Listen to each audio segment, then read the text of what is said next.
অষ্টম শ্রেণীর গণিত অধ্যায় 1 প্যাটার্ন।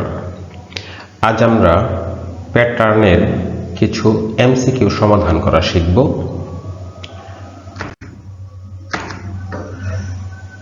প্রথমে আছে নিচের কোনটি প্যাটার্ন? কত আছে 1, 3, 5, 7 এবং 10 এভাবে চলছে, এটা কি প্যাটার্ন? খ 2, 8, 6, 12 এবং 9 এভাবে আছে, এটা কি প্যাটার্ন? গ 1, 3, 6, 10, ঘ 1, 4, 9, 14। এই চারটির মধ্যে মূলত কোনটি প্যাটার্ন? আমরা চারটি অপশনই একটু টেস্ট করে দেখব। প্রথমে ক নাম্বারটা দেখি। ক নাম্বারের সংখ্যাগুলো হচ্ছে 1, 3, 5, 7, 10। যদি আমি 3 থেকে 1 বাদ দেই তাহলে পাবো 2। একইভাবে 5 থেকে 3 যদি চলে যায় থাকবে 2, 7 থেকে 5 যদি চলে যায় থাকবে 2, 10 থেকে 7 যদি চলে যায় তাহলে থাকবে 3। প্যাটার্নের সংজ্ঞাতে আমরা পড়েছিলাম নির্দিষ্ট নিয়মে কোনো কিছু সাজানোই হচ্ছে প্যাটার্ন। এই কতে যা সমাধান করলাম, এই সমাধানগুলোতে দেখলাম প্রথম 3টা একটা নির্দিষ্ট নিয়মে ছিল, কিন্তু 4 নাম্বারটা এসে কোনো প্রকারের নিয়মে হয়নি। যেহেতু এটা কোনো প্রকারের নিয়মে হয়নি, তাই ক নাম্বারটাকে আমরা প্যাটার্ন বলতে পারবো না। খ নাম্বারটা দেখি। খ নাম্বারের সংখ্যাগুলো হচ্ছে 2, 8, 6, 12 এবং 9। 8 থেকে যদি 2 চলে যায় তাহলে থাকবে 6, 6 থেকে 8 চলে গেলে থাকবে -2, 10 থেকে 6 চলে গেলে থাকবে 6, 9 থেকে 12 চলে গেলে থাকবে 3। তো এখানেও দেখলাম খ নাম্বারে আমাদের কোনো নিয়মের অধীনে এটি হয়নি, তাহলে খ নাম্বারটাকেও আমরা প্যাটার্ন বলতে পারবো না। এবার দেখি গ নাম্বার। গ নাম্বারের সংখ্যাগুলো হচ্ছে 1, 3, 6, 10। দেখি নির্দিষ্টভাবে সাজানো যায় কিনা। 3 থেকে যদি 1 চলে যায় তাহলে থাকবে 2, 6 থেকে যদি 3 চলে যায় তাহলে থাকবে 3, 10 থেকে যদি 6 চলে যায় তাহলে থাকবে 4। এই জায়গায় আমরা দেখতে পেলাম বিয়োগ করার পর আমরা যেটা পেয়েছি এটা নির্দিষ্টভাবে সাজানো আছে, অর্থাৎ প্রত্যেক ক্ষেত্রে ব্যবধান 1 আছে। তাহলে আমরা বলতে পারবো গ নাম্বারে যেটা আছে সেটা হচ্ছে একটা প্যাটার্ন। তাহলে প্রশ্নটা যদি আবারও দেখি, উত্তরটা আমরা পাবো গ। তাহলে 1-এর অ্যান্সার আমরা পেয়ে গেলাম গ। 2 নম্বরে আছে 4, 7, 12, 19, 28। প্যাটার্নটির বৈশিষ্ট্য কি? এটা বলছে এটা মূলত হচ্ছে একটা প্যাটার্ন, কিন্তু এর বৈশিষ্ট্য কি? ক নম্বরে দেওয়া আছে পূর্ববর্তী 2টি পদের সমষ্টির সমান। অর্থাৎ আমি যদি 12কে চিন্তা করি তাহলে 12 হচ্ছে 7 এবং 4-এর যোগফল। সত্যি কি তাই? ক নম্বরে যেটা বলছে সেটা সত্যি নয়,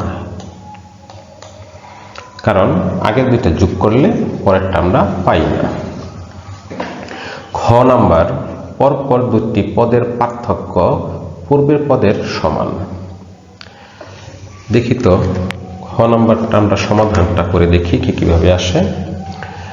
পরপর 2টি পদের পার্থক্য, তাহলে 4 এবং 7 এই 2টির পার্থক্য পূর্বের পদের সমান। তাহলে কি 4-এর সমান 4 এবং 7-এর পার্থক্য 3, তাহলে পূর্বের পদের সমান হলো না, তাহলে খ নাম্বারটাও হচ্ছে না। এবার আমরা দেখব গ নাম্বার। পদগুলোর পার্থক্য একটি প্যাটার্ন গঠন করে। এই পদগুলোর পার্থক্য একটা প্যাটার্ন সত্যি কি গঠন করে। সমাধানটা দেখি। 7 থেকে যদি 4 চলে যায় থাকবে 3, 12 থেকে 7 চলে গেলে থাকবে 5, 19 থেকে 12 চলে গেলে থাকবে 7। তাহলে আমরা দেখলাম যে গ নম্বরে যেটা বলেছে যে পদগুলোর পার্থক্য একটি প্যাটার্ন গঠন করবে। পদগুলোর পার্থক্য আমাদের সত্যি একটা প্যাটার্ন গঠন করেছে। তাহলে আমাদের অ্যান্সার হবে গ।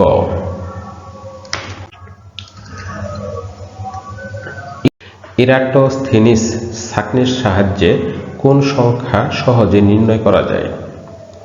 মৌলিক সংখ্যা, যৌগিক সংখ্যা, জোড় সংখ্যা, বিজোড় সংখ্যা। এটা আমরা পাঠ্য বইতে পড়েছি।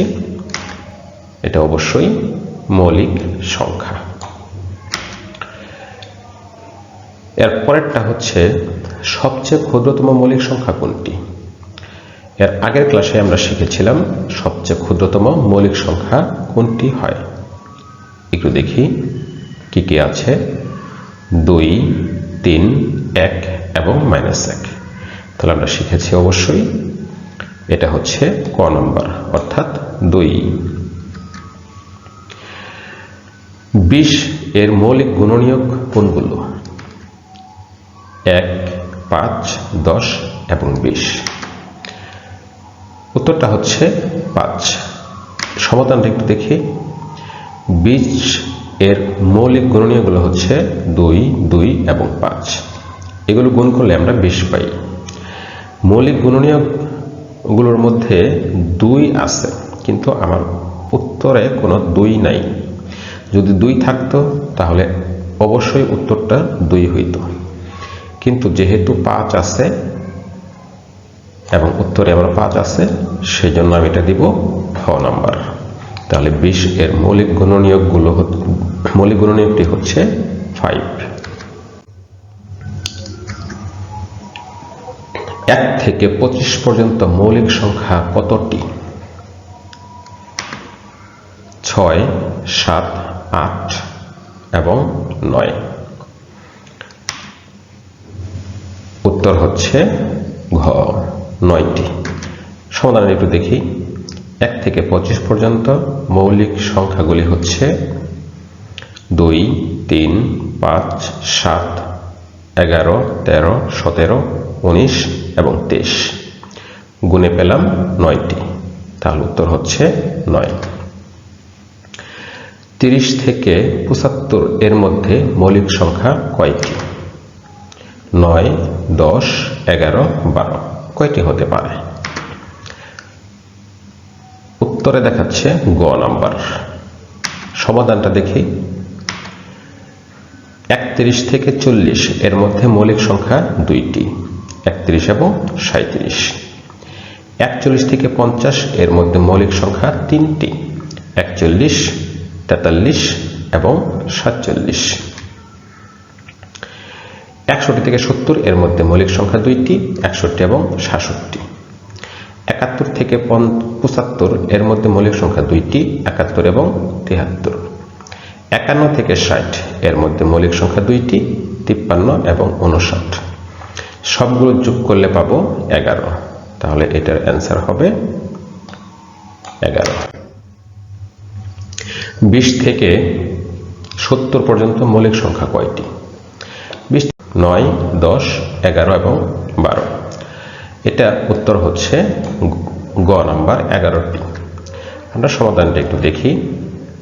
21 থেকে 30 এর মধ্যে মৌলিক সংখ্যা 2টি, 23 এবং 29। 31 থেকে 40 এর মধ্যে মৌলিক সংখ্যা 2টি, 31 এবং 37। 41 থেকে 50 এর মধ্যে মৌলিক সংখ্যা 3টি, এগুলো হচ্ছে 41, 43 এবং 47। 51 থেকে 60 এর মধ্যে মৌলিক সংখ্যা 2টি, 53 এবং 59। 61 থেকে 70 এর মধ্যে মৌলিক সংখ্যা 2টি, 61 এবং 67। তাহলে এই সবগুলো সংখ্যাকে যোগ করে দেখতেছি, সংখ্যা হচ্ছে 11টি। তাহলে 20 থেকে 70 পর্যন্ত মৌলিক সংখ্যা